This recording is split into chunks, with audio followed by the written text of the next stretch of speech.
So who am I? My name's Micah. I'm a Ruby on Rails web developer, and I co-founded a company called the Azure League. We do custom web development, mostly in Rails, but sometimes JavaScript these days. And I'm also very, very new in the world of electronics, which means, like, one, you shouldn't really listen to what I'm saying, because I don't know what I'm talking about. And then two, it also means that if you are new to this kind of stuff too, it's actually not that hard to get into. Like, now there's sort of like this resurgence, it's like a renaissance of idiots like me making all kinds of stuff that we put in our cars and houses and other places that are very unsafe.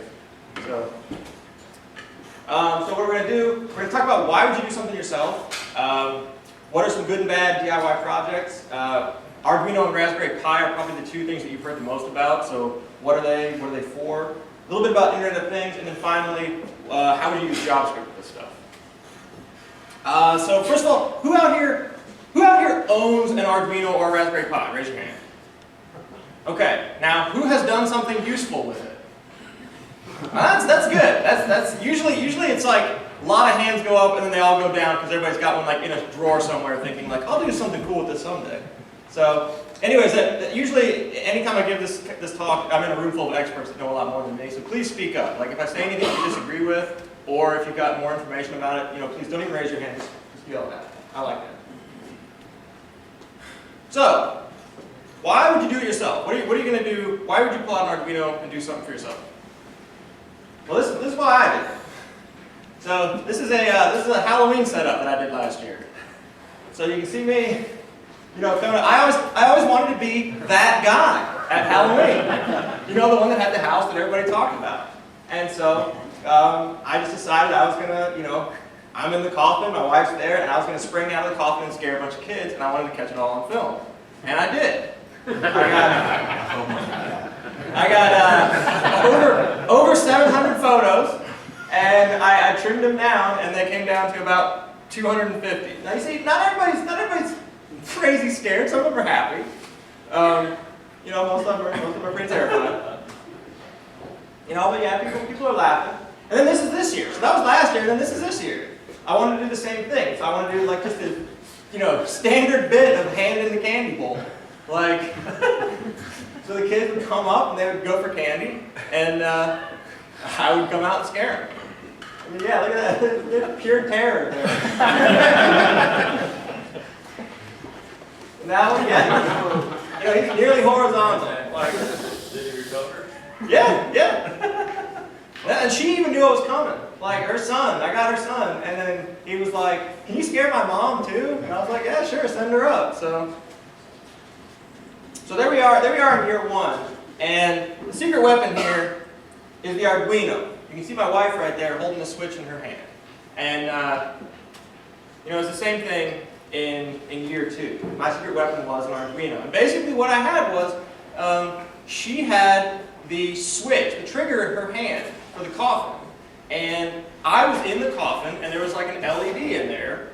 And when kids would come up on the porch, she would say, "Do you want some candy?" And they would come over, and they would come to her for the candy, and she would hit the switch, and that would light the LED inside the coffin, and it gave me a little bit of a delay, so I knew, had time to prepare. And then I would come springing out. I would throw the door open and come out, and we also had the camera hooked up to it. This little thing right here connects to my camera, and I've got a really nice digital SLR Canon, and I had it in quick shot mode. So I would come up out of it, and then shot, and that's how we got, over 700 photos. And so I probably could have done it with some kind of like handheld remote trigger for the camera, or just various other ways. But by just running it all through the Arduino here and just having all that connected, it made everything like really simple and really easy to do, and it was just completely repeatable. Year two was basically the same setup, except I decided to get a little bit more complicated. And instead of having the trigger switch, I bought a foot pedal. So she had a little foot pedal there, and she could say, "Hey, come get some candy." And then at the right minute, she would hit the foot pedal, and I'm under the table, and there's an LED down there that signals me, and that's when I know hand to come out and just start grabbing it. I couldn't see anything under that table, so I just hand comes out, but I sure heard a lot of it. So, and then this year I connected this guy, which is a soundboard. And it just plays, it's got, a little bit of flash memory on it that you can put, WAV files on and play sounds from. And so I just had spooky, like, piano, Halloween-style music playing. And then when she would hit the foot pedal, it would go, "Ah!" And so it would scream at you. There's one kid where we had it, and it was just real simple. We had it all hooked up, and like every time you'd hit the pedal, it would start taking photos and start screaming at you. And so, you know, they would jump back, you know, as the hand would come out, and then they would come in again, and she would hit the pedal again, and it would start taking pictures again, and they would jump back again. And there was one kid that finally was like, "Stop screaming at me!" So, and just so you know, in case anybody wants to do this, well, a couple things. One, I want to start a club. Because I've already got the coffin and I've already got the table with like the really crappy Dremel hand cut hole in it. Like someone else borrow that. I can't do this every year. So I want to start a club where like they take 5 of us and we each build one of these things and then we just trade it around. And that's 5 years worth of, you know, terrifying the kids in Halloween. So, and then number 2, I was also told that like I would probably get punched or that parents would be really angry. What I have learned doing this 2 years in a row, the rules are all suspended on Halloween. Like, that is the one night a year where you can like terrify someone's kid and they will come up to you later and be like, "That was hilarious." So, I had, and I actually wore a GoPro for part of this, and like, you can hear the kids crying and you can hear their parents laughing in the background. So anyways, I highly recommend doing it. So, anyways, that's the whole point is, like, you want to go out there and you want to do something new. You want to do something cool. That's what these little electronics projects allow you to do. So you want to go where nobody's gone before. So I'm going to talk a little bit about good and bad projects. Like what are a good project?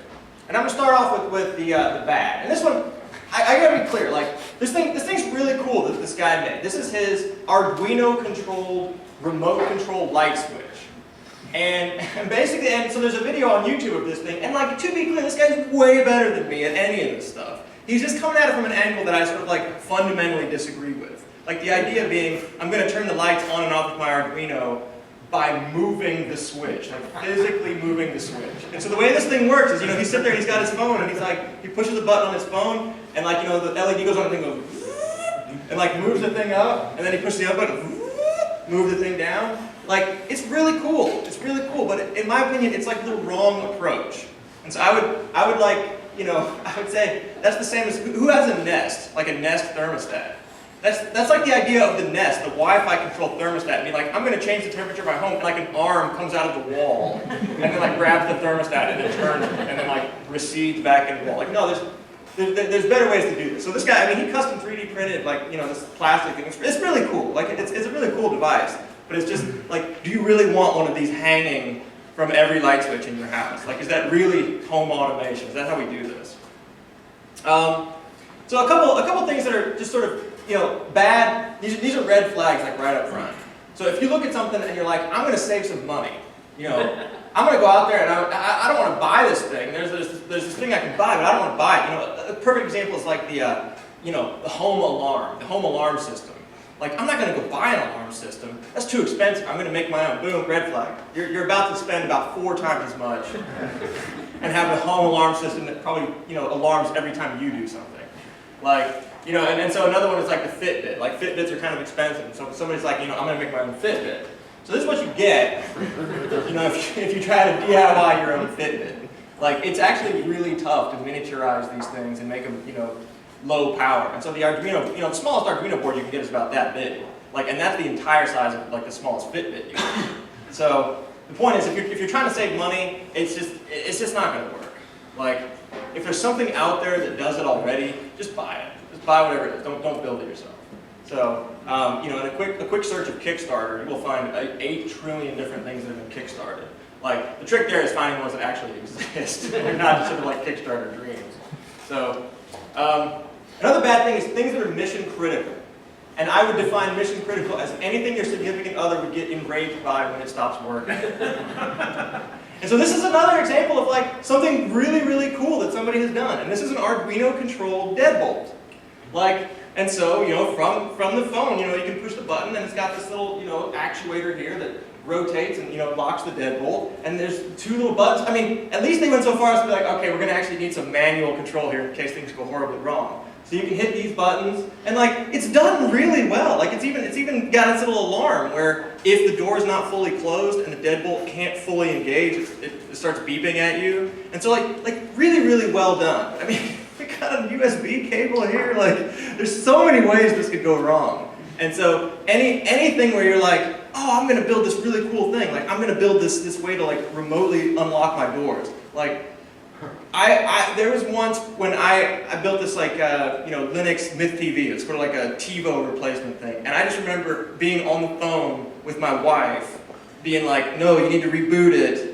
Now you need to type, no, it's sudo slash, no forward slash. I mean, it was terrible.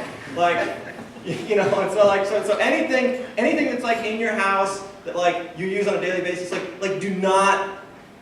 If you have 2 bathrooms, you can hook up 1 toilet to something like this. But if you have, if you only have 1 bathroom, 1 toilet, like whatever you do, don't electronify both of them.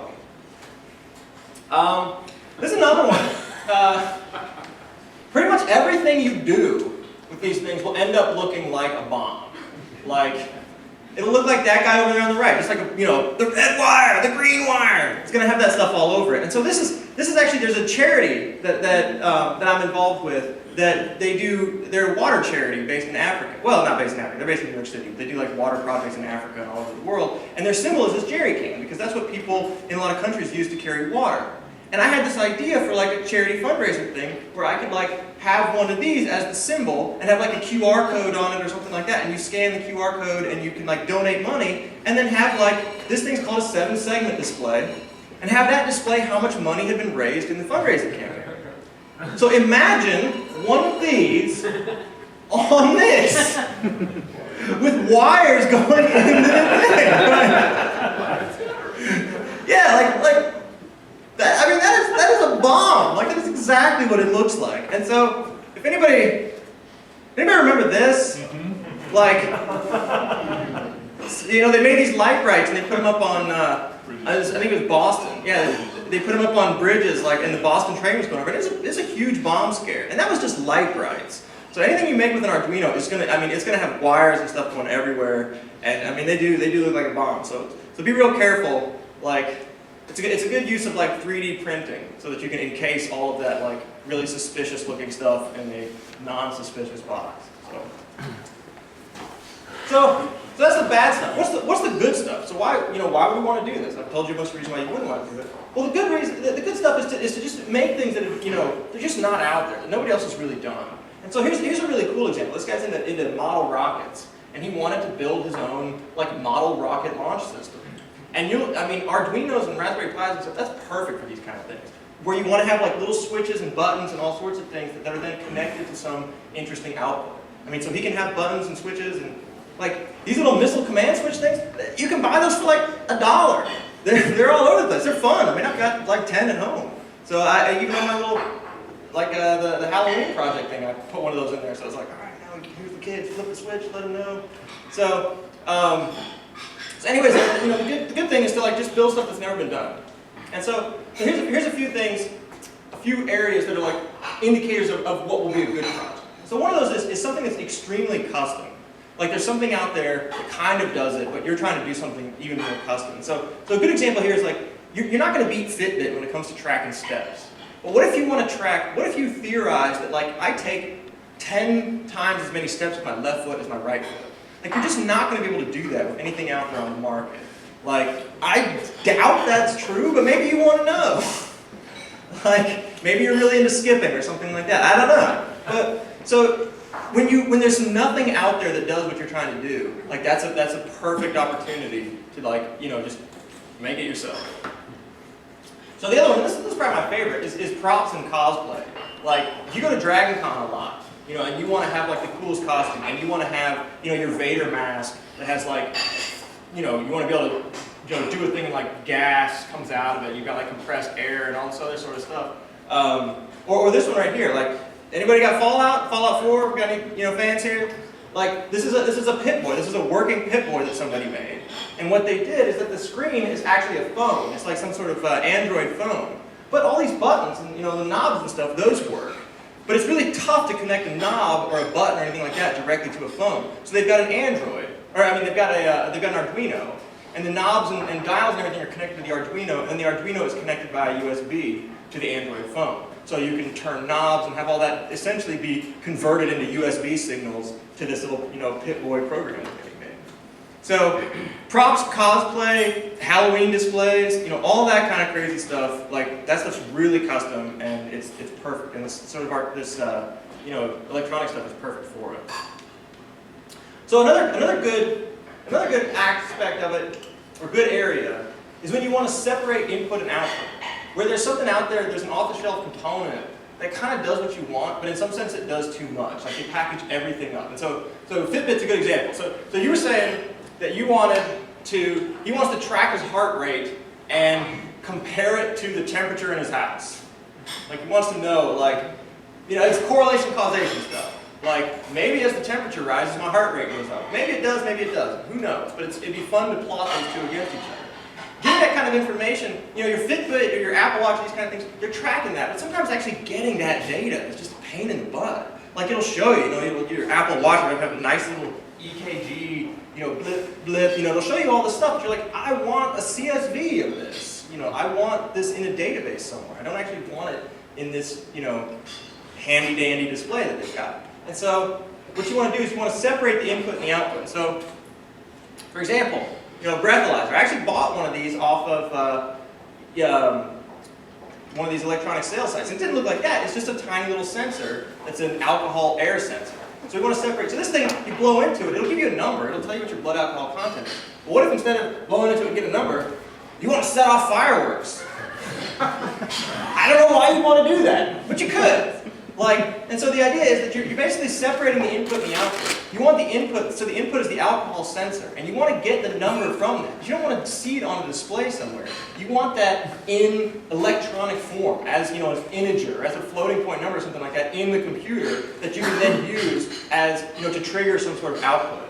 And so if there's something out there, you know, and so the heart rate, the Fitbit sensors are another one of those. Like, getting that data can be very difficult, and getting it real time, like, forget about it. Like, you know, I know Fitbit, at least you can somehow, there's some premium program where you can get some of that data, but if you want to mash that up with something else or plot it or get like real time output of like what your heart rate is right at this moment, you're probably going to have to build something yourself. And it's going to look like that Locutus of board kind of thing. You're going to, you know, you're not going to have like this nice little wristband thing. You're going to have some sort of like arm band, you know, wires coming out of it. And it's probably shocking you 10 times a day. But anyways, if you need to get at the data that something else is providing and you just can't get to it through that device, then it's time to make your own. All right, so this goes along with a lot of what I've been saying so far is, you know, if you're going to use an Arduino, if you're going to build it yourself, it's going to be at least twice the cost, and it's going to have 5 times the power consumption, and it's going to be 10 times the size of, like, you know, trying to build your own Fitbit. You'd be lucky to even hit these numbers. Like, so just be aware of that. When you go out there and you're gonna make your own stuff, be aware that it's going to look ugly, it's going to use a lot of power, and it's going to end up being real expensive. A lot of times it's going to end up being real expensive because you have to buy the stuff like 3 times over. Because you're like, oh, I just fried this thing, let me get another one. Like, oh, and you're going to pay a lot of shipping. I just had like the 4th shipment of stuff sent to me, including like the 2nd circuit board because I fried the 1st one. And you need the 4th bullet there about 5 times the time. Yeah, oh yeah. Yeah, I mean 5 times the time, at least 5 times the time, and like, you know, the other bullet would be whatever interface you have to it is going to look awful. Like at best, maybe you'll have some blinky LEDs. You're not going to have some slick iPhone interface that tells you like you have 800 beats per day, or you're not going to have anything like that. It's just going to be like maybe the LED beeps, flashes when your heart beats or something like that. So just be aware of it. But it's still worth doing when you're doing some cool stuff. So if you can, again, buy stuff, don't build it. And I buy a lot of my stuff on SparkFun. They actually sent me when I gave this talk at Atlanta at Connect.js. They sent me a bunch of stuff, and so we took it all aside after the presentation and hooked a bunch of it up together and just made like a really stupid little game. So SparkFun has a lot of great stuff, a lot of sensors, and again, the buy don't build actually applies to the individual components as well. Sometimes you can buy for 90 cents a little sensor, and then for $7 you'll get that little sensor attached to a circuit board with nice little outputs, and the circuit board itself is already converting the sensor output into whatever numerical values you want. Like, you can get a temperature sensor that's got 2 little wires coming out of it that you have to like figure out what the voltage on that means in terms of Celsius, I guess, but you can also just get one that's already connected to a circuit, or it's already connected to like a little microprocessor that like you hook into that and it tells you it's 12 degrees Celsius, you know, something like that. And so, and the difference is usually like a couple bucks. So don't go out there and buy the cheap stuff being like, I'm just going to save $6 because like, oh, it's going to take you forever to get all that stuff wired up. So buy, don't build. Any questions, any thoughts so far? You see about buying stuff. Up here at Micro Center, they've got their own little cubby hole over there with a bunch of these electronics parts and pieces. So if you're looking for someplace local to go pick something up and look at it, or find some odd pieces, that's a good place to go. So Micro Center, I've heard other people say, I don't know where that is. Where is it? You go up 75 to Delk Road, which is the second exit outside of 25. You have to go OTP now, okay? And then it's over to, you take the right, about a mile and a half, you get Powers Ferry, take the right, and it's over there on your left. Okay. So it's really close. You know, if you look up for Willie's, if you want to do a kind of a field trip, go get a burrito, and go get their electronics, good thing to do. Well, okay, and that's another thing, like, it is handy to have someplace nearby to get some of this stuff because it's really annoying if you're like, I need a specific resistor or I need a specific part, and then you have to go back and go to SparkFun or something and buy it. And sometimes I've paid $10 shipping for like a 95-cent part, like just because I needed one very and that just kills me. So, all right, so Arduino versus Raspberry Pi, what are they? Oh, we got another question. Yes, before we move on, just to go back to like why would you do this? Are you finding that any of this so far has like helped you in your consulting business? Like, hey, No. Maybe tomorrow we could do hardware consulting, or is it, there's just such a huge divide that like you're like, this is just for fun. Like I wouldn't consider using this. So it's a good question. I still don't know the answer to that. Like, so he's asking, has this helped me in my consulting business? Sort of, has this helped me in my career? The number one help that it's been in my career is just to remind me that like programming and nerdy stuff is fun. Like, and I do sometimes wonder at the idea of like, could I commercialize some of this stuff? Could I make something that I could actually sell? Like, Kickstarter tells me that sort of thing is possible, but I think a lot of those people that make these things on Kickstarter, I think a lot of them lose a lot of money, and I think very few of them make, money. I think the world of making hardware widgets that you can actually sell is much harder than like that. I'm going to make an iPhone app and sell it for 99 cents. Like we all know that's a pipe dream anyway, but I think that's a much more achievable pipe dream. Like I think it's really tough to make money on this stuff. That being said, like I feel like quote unquote Internet of Things, there's got to be some career opportunities there. Like and I'm starting to think that it's going to be less around things like Arduinos, and instead it's going to be more like embedded car sort of stuff, or maybe bigger stuff than like necessarily like little FITBIT kind of things. So I don't know. Like I would say if you want to spend 10 hours like improving your career, like and doing like better career stuff, this is probably a poor choice. Like. Well, let me kind of that point for a second, because I think that these type of devices, and we'll get further into Raspberry Pi a little bit, I think where you're going is this very connected Internet of Things, right? Yeah. Not IoT in a brand new way, because it's not something you're chasing quite yet, but you have to understand it from an ecosystem standpoint. So, for example, you're doing Rails development, you're doing back-end development. These things could feed your system to do other things. So knowing what's possible on one end kind of gives you the idea of what you could do from a systematic thing. Yeah. Right? So I can see from a marketing and branding standpoint, Coca-Cola in 5 or 10 years might put something like this in the bottom of a Coke can somehow, and they're already digitizing their vending machines. So how you interact with certain things and playing with things like this gets you $100 or less entry fee into understanding what this is all about, playing with it yourself. It is, and I do feel like we are on the cusp of like a very interesting, like the whole Internet of Things. I think that's a thing. Like I think it's coming, and that's one of the reasons that I wanted to get into this. Is I was, mobile development that passed me by. When Facebook apps were a thing, I never got into any of that. Like now I can laugh at that stuff and be like, I never knew Facebook apps. But at the time, it's hot stuff. People made good money doing that, and so I do think that like being knowledgeable about these things is it could be good for your career. Well, and I can add to that two things in terms of what's good for your career. One is working, if you are at the right place. I mean, we do a lot of, we do some work with Pis and Arduinos and things like that to prototype, just kind of pie in the sky ideas for clients, including code.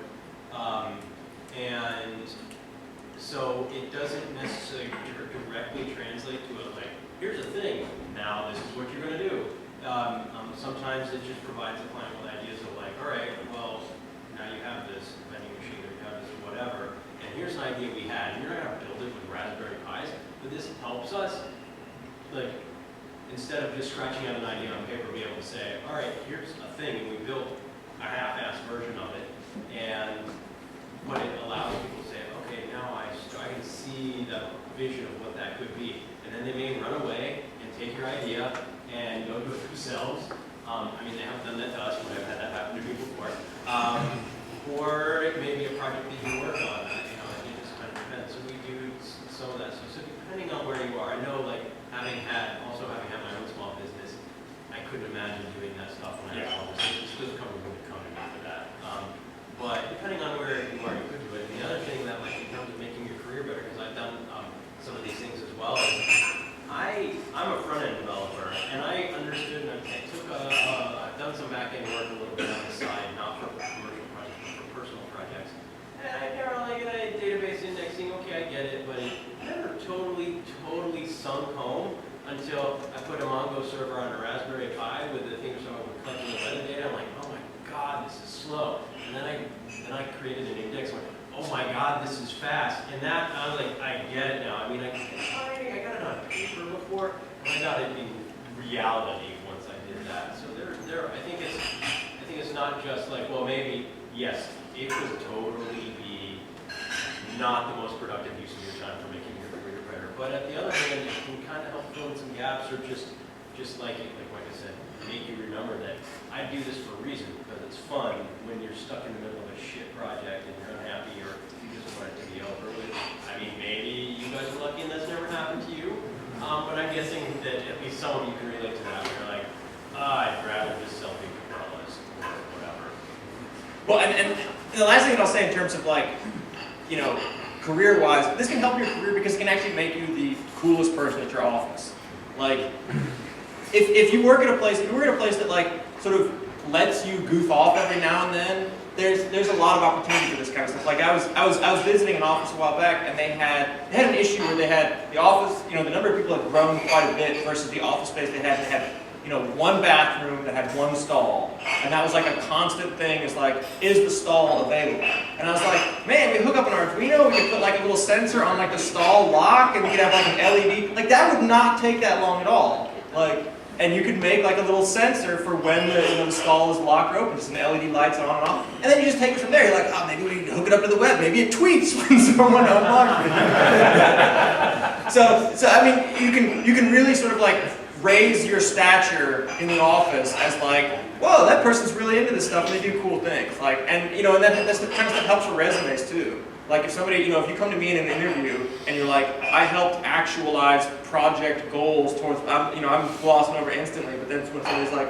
oh, I made this thing with an Arduino, like, it's a bathroom sensor. I'm like, and I actually been thinking, like, in the tank or toilet sensors would be an interesting thing. Like, what could we measure mass, or Is it safe? All right. So anyways, let's talk about a little bit about Raspberry Pi versus Arduino. So Arduino, this is the Arduino Uno. There's like a bunch of different kinds, but specifically the Arduino it's a microcontroller platform, and it's very specialized. It's for controlling, connecting to sensors and controlling motors and things like that. Just very sort of like real-worldish hardware kind of stuff. It's great for blinking LEDs and all those things. And most importantly, you don't have like an operating system in the way. You're not like running Linux on this thing or anything like that. It's just this very bare bones platform where you write code that just executes in a loop, and it's extremely simple. The Raspberry Pi, on the other hand, it's a computer. I mean, it's just a computer. Like, and it's got, you stick a little SD card on there, and so you have like a file system. And it's got HDMI outputs, it's got audio outputs. It's really great for things where you need like video or audio.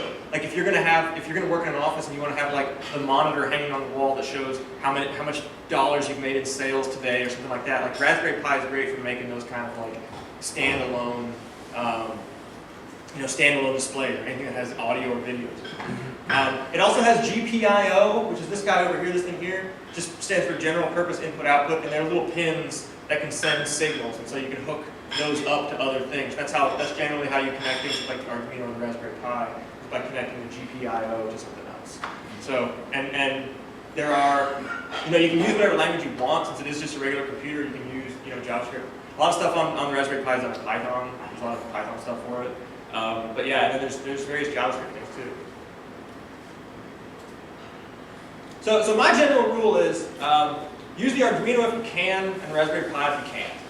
And so over here, this was the Halloween display that I did, and it was basically just very simple. If you're going to, if what you're doing involves clicking a button or reading from a sensor, like a temperature sensor, if it involves like click a button to then turn on a light, or click a button to move a motor, or something like that, those are really simple things, and you really want to use an Arduino for that. Just because the Arduino is the first thing that I've ever worked with. From like once I write, so the hello world of Arduino is to like blink an LED on and off. Like once I got that thing working and saw like the 4 lines of code that it took, I sort of had this feeling like this is the first program I've ever written that will run forever. Like, and the contrast there is like the Raspberry Pi. It's like a Linux machine. It's got like a Linux operating system on it. You take it, you get whatever you're doing running. Put that in a box for like 10 years. Get it out 10 years later, and it's going to be like, this should be, you've got these security updates to apply, and this, your version of the operating system's out of date, all that kind of stuff. Whereas like the Arduino will happily go back to blinking that light. It's very simple, and unfortunately, it's too simple in a lot of cases. Like once you get into the area where you're like posting things to the web, or you want to run a web server that responds to things, like the Arduino, it's just not really meant to do a lot of that stuff. It's mainly meant to, I'm going to receive very simple input, and then I'm going to use that to control some sort of output, like a motor or something like that. So yeah, my general rule is, and you'll see this in a lot of cases, you'll read a lot of things where it's like, well, I started with an Arduino, and then I had to move to a Raspberry Pi. So if you can, try to do things with an Arduino, and then when it gets too complicated, you want to control it via the web, or you've got to, control it with your iPhone or something like that. A lot of times you have to move to a Raspberry Pi. Or a more complicated, there's other ones too, like BeagleBone Black and some of these other platforms that are, but to me there's like Arduino simple and Raspberry Pi complicated. Alright, so we'll talk a little bit about the Internet of Things, and the 2 main problems that I see with the Internet of Things. So the Internet of Things is like all these disconnected, remote devices, things like FITBITs, or I don't know. I saw one the other day that was like tractors on the farm. They want to be able to like track those via GPS and have them report statistics and all this sort of stuff. So one of the 2 main things that you'll run into with your own Internet of Things projects, if you're trying to make these at home, is connectivity and power. Like trying to actually get your Internet of Things thing to talk to the internet is actually pretty tough. Like it's not simple. And the reason is, so the Arduino by default is standalone. It's got no Wi-Fi, it's got no Ethernet, it's got nothing like that. And so there are various parts that you can get that you can attach to it. You can add these, they're called shields, and they're things that you connect onto the Arduino that like have a form factor that just sort of like slots right in, so you can stack your different shields. You can get a Wi-Fi shield for the Arduino, but it's expensive. I mean, it's like 20 or 30 bucks. And so, like, you've got this project, and you're specking out your parts list. And you're like, I get an Arduino, that's going to be 20, then I get this thing, and it's going to be 5. And before you know it, you've got like a $40 project, and then you want to add Wi-Fi to it. Basically, anything that you do that you add Wi-Fi to on the Arduino is just going to jack the cost up at least by like 30-something dollars. So you go from this sort of like pseudo-dispensable, or pseudo-disposable level, around 20, up to like 70 or 80 bucks. And you're like, man, this was just going to be a joke or something I used to scare kids on Halloween. I'm going to spend $100 on this. So, and the Raspberry Pi has Ethernet, and it also has got plenty of USB ports on it to hook in like a Wi-Fi sort of dongle. But again, Wi-Fi on Linux these days is pretty good, but it's still, you got to like go in there and edit some config files to set the SSID and all this other stuff. So it's kind of tricky, get these things connected. One thing that I'm really excited about is there's this thing called Spark, I think is the brand, and then Photon is the model, and then there's another one called an Oak. And these are little Arduino boards that have a built-in Wi-Fi chip inside of them and a built-in antenna. And so they have Wi-Fi, it's like, something about this big, smaller than a credit card that already has Wi-Fi included on it. And so that's really cool. And I mean, the first thing that I thought of when I heard that thing was, And yeah, and they're like $10. Like that is in the disposable range.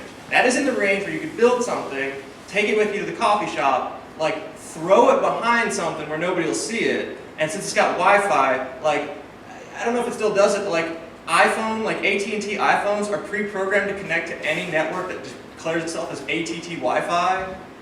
So you could make these things, then just they broadcast an ATT Wi-Fi SSID, and you throw them behind something, and people's iPhones will start connecting to it, and then you can like, just, hey, I'm going to run some man-in-the-middle attacks here. Like, I don't know what it says about me. That was the first thing I thought of when I saw these things.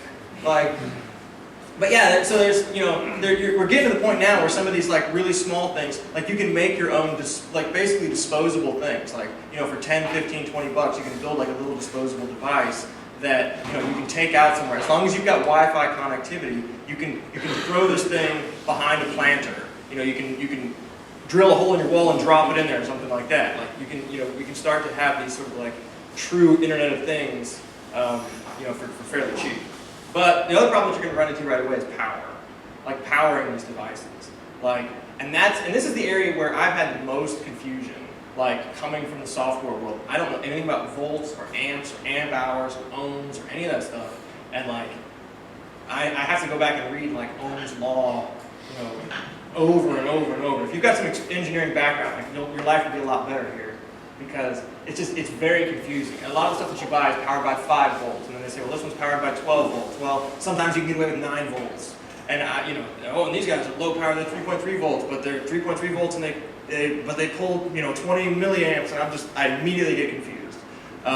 And so this is one of the reasons that anything you build is going to be way bigger than the ones that you buy, is that you're just going to probably end up having to power it with one of these little battery packs or something like that. If you're lucky, you can power it with like a little hearing aid battery. Sometimes those guys will do like, you know, 3.3 volts, but it's very confusing to know, like, sometimes it's hard for me to know like whether I can power it with a hearing aid battery or a car battery. Like, which of those am I going to need to power this thing? And so it's very confusing. Luckily, a lot of stuff, especially the small sensors, it's really when you get into the motors, when you're like messing with motors or like very large LED setups. If you've got like a long string of LEDs, you know, then you start needing like 12 volts and 2 amps and these kind of things. So, but for a lot of the small sensors, you can get away with USB, but it's when you want to make it disconnected. When you want to disconnect it and actually have it powered off a battery, it gets very confusing. So this was the Raspberry Pi thing I did I showed it in one of the other pictures, and it's basically a computer-controlled light show, Christmas light show kind of thing. And so it basically powers on these outlets, you know, switches them on really quickly, like as the music's playing. So it, you know, flash the lights to synchronize with the music. Be very careful if you do anything like this, because like not only is this like me not understanding power, this is like actual in-home, in-wall wiring kind of stuff. And so luckily I have a friend that he's really smart with this stuff, and I would do something like this, and I would text him a picture, and I would say, "Safe?" question mark. And he would text back and say, "Absolutely not." So this is one of the after pictures. I guess this is called, anybody here familiar with like home electronics or home electrical wiring? I believe this is called a flying splice, which is like a real no-no. Like that's supposed to all be enclosed inside like a junction box and like stapled to a stud. But it's just inside this little box thing I made anyway, so the whole thing is not up to code at all.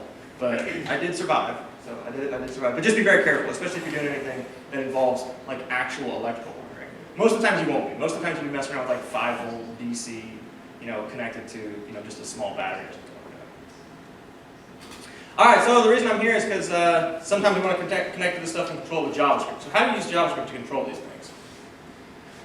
Well, the Raspberry Pi is easy. It's just a computer. So a lot of people run Node projects on Raspberry Pi. You can just run Node on there just like it's any other computer. So you can run web servers. You can do whatever you want. But one of the reasons you're probably using a Raspberry Pi, unless it's for space, unless it's, you know, you want like a really small thing, you're probably using it because you want to actually use those GPIO pins to connect to sensors or motors or something like that. And in my case, the computer-controlled light show, I had a little board that would actually switch on and off the different outlets, and it's called a relay. And so the GPIO connected to that relay to tell the relay which sockets to turn on and off. And so there are several node resources for interfacing with the GPIO stuff. So if you want to get out there and you want to control like a small motor or blink some LEDs or something like that, then you're going to want to use one of these libraries. So these are the three that I found looking into it. I do like the idea of this one, that it has callbacks and asynchronicity and interrupts, so that you can theoretically, I like the idea of the interrupts, that you can set it up to say like, all right, I'm going to listen on this particular GPIO port, so that when my sensor, because what you're going to have to do is you're going to have sensors or something like that hooked up to it, sending input to it, and they will set, you know, values on those input pins. And so if you can get an interrupt in your program, like a lot of the other ones, you're sort of like, you're polling on it, like, hey, what's the temperature now? What's the temperature now? What's the temperature now? That kind of stuff. If you can instead get an interrupt, you know, it's a much more clean asynchronous model. And so I do like the idea of having interrupts coming through the GPIO. So, all right, so back to Arduino, my favorite stuff. The Arduino actually supports this thing called the Fermata protocol, which allows you to control the Arduino from another computer using whatever language that you like. And so here is hello world of Arduino. This blinks the onboard LED. So the LED is on pin 13 of the Arduino. It's connected to an onboard LED. And this right here, if you run this on your Arduino, it blinks it on for 1,000 milliseconds and then blinks it off. So it's just this one, you know, blinks the LED once per second. So that's if you wanted to write it in raw Arduino, which I like to do stuff raw. But you can actually use this library called Johnny5, which is a JavaScript library, and it allows you to connect to the board but you have to have a host computer. The Arduino itself doesn't run JavaScript. Instead, it listens for this protocol, like over USB, over Wi-Fi, over Bluetooth, and so you can actually write in JavaScript, and you can tell it, you know, create a new LED, and then blink it with a delay of 500 milliseconds. And so this is running on, you know, your computer, you know, your desktop or your laptop, that is then connected to the Raspberry Pi, usually via USB, or not Raspberry Pi, but connected to the Arduino via USB, and it's sending commands to the Arduino using this Fermata protocol that the Arduino understands. And so you're able to write JavaScript to then control the Arduino. Originally, I thought this was kind of stupid. I didn't really like the idea. You know, I'm just like, why would you do that? Like, why not just write it in the raw Arduino itself? What's nice about it is, you know, you've got this to control the Arduino, but then maybe right below here, you've got a thing that's like posting to a web server, or you've got it doing something else that the Arduino is just really, really terrible at. And so with this, the Arduino becomes, you can think of it like an external device, just like a file system. Or, you know, like a socket. You want to open a socket and send data to it, or you want to open up a file and read from it. In this way, the Arduino becomes somewhat like that. Like, I'm going to talk to the Arduino and tell it to blink this LED. And so, you know, Johnny5, this library, you know, they has these high-level concepts of like LEDs and motors and sensors and all these other sort of things. And so you can actually say, like, I'm going to connect to the Arduino and tell it to move this servo motor. It's like this particular kind of motor. I'm going to say, move it by 90 degrees, or move it by, you know, 45 degrees, or something like that. So I really like that idea of using these higher level languages to then connect to an Arduino. And you can actually connect to multiple ones. You can have like, you know, 5 or 10 different Arduinos controlling different sensors, you know, being connected to different sensors and different motors, and then like one host computer that's talking to all of them, that's treating them as sort of these external devices. So I really do like that idea. I haven't had a chance to mess with it yet. And so CYLON is another one, and it's a little bit less popular than Johnny5. It's a little bit newer too, and it looks, so this is basically doing the same thing as CYLON, and so it looks a lot more verbose, but it's actually not. It's just that this one has like all of this extra metadata. It actually will figure most of this stuff out on its own. It has, you know, same defaults. It's just that in the examples that they use, they usually print everything out to make it explicit. But it's pretty much the same sort of thing. You have an LED that you know, define an LED. Whereas with the regular Arduino, you don't really talk that much about LEDs. You talk about pins. I'm going to set this pin high. I'm going to set this pin low. And so with these libraries, they try to like roll that up so that you can think of them sort of in these higher tier devices, which is kind of neat. So ESPRUINO is sort of like, it's a very different, and what was the other one you were talking about, Tessel? There are several other boards on the market. Again, like I said, the Kickstarter, every day some new weird Kickstarter thing comes out. So ESPRUINO is one that I found that I haven't had a chance to mess with, but it's a real interesting idea. Instead of being like an Arduino that listens on this Fermata protocol, ESPRUINO's actually got a built-in JavaScript interpreter on the chip. And so you actually write in this ES3, ES5 JavaScript that has a bunch of extra functions, like a bunch of extra global functions attached onto it for things like controlling the GPIO or that sort of thing. And so you can actually just write JavaScript programs that are then fed directly onto the machine. So, and then Tesla is just like is it a general purpose computer? Or no, you said it has Node baked in. Yes. So yeah, so there's another one if you want to do Node, if you want to have like a little machine that like understands and is built for Node. Spell that? So what? How do you spell it? TESSEL.io is the website. Yeah, so TESSEL.io. And so there's a lot of these like that are taking sort of like that approach of, you know, bringing JavaScript to the device natively. And so that you're like, so instead of running JavaScript on your host computer that then talks to the device, instead the device itself supports JavaScript natively. So there is a lot of interest in those kind of things. Yeah, and that's what the ESPRUINO looks like. That's how big it is. So, and a lot of these things, yeah, they're just real tiny, neat little stuff. So again, I want to thank SparkFun for sending me all that cool stuff. Go check it out, sparkfun.com. You can get like starter kits for, you know, you want to build your own little Arduino project or, you know, make some LEDs blink. It's a good place to go. All right, who's got some questions for me? We're almost out of time, so What are some things that you can do more effectively with a JavaScript library on the Arduino as opposed to the Arduino C? So, I mean, the things that I would say specifically are things like I have found, even if I can get the Arduino some sort of like Wi-Fi connectivity on it, like the libraries for actually doing any sort of web thing, like I was trying to mess with one the other day and it was like setting HTTP headers. Like I was building a string that started with HTTP 1.0. Like there's no way to say like, there are certain libraries and things like that you can include, but it's very difficult to do anything. Yeah, and so if you want to, you know, collect data from the Arduino is connected to a sensor, and you want to collect data through that you then post to a web server or something like that, I would rather just do ajax.post than like build a string of HTTP headers and then a multi-part data payload kind of thing. Like it was just anything that was like outside the realm of read, sensor, make motor move. Anything beyond that I find to be just incredibly Arduous. painful. Yeah, arduous. Yeah, it's just Arduinoous. So yeah, and so having access to, you know, the entirety of Node or the entirety of whatever language that you're in, and then dropping into the Arduino to do something and then jumping back out to do all the other stuff. I like that idea. What was your question? I was going to ask, have you seen any Raspberry Pi or Arduino projects out there that are like, you see them and you're like, this would be useful on an everyday basis? That's what most of the Kickstarters are. So most of the Kickstarters are things that people have prototyped. Like an example that I have is somebody has a bicycle lock, like a bicycle U-lock that you can control with your phone. And so the thing is, a lot of those are useful like on a daily basis. It's just that they're difficult. It's difficult to get them up to the level of robustness that you need in order to, like, I mean, that's the example of the Arduino controlled deadbolt. Like you can actually buy those at Home Depot. I have one in my house. But it's a number control. But you punch in the number and you can like, you know, and there's plenty of it you can use from your phone. And they're just like people have prototyped that stuff. Like those people, they're real smart people. They've gone on to then take that and miniaturize it and then do like a Kickstarter or something like that.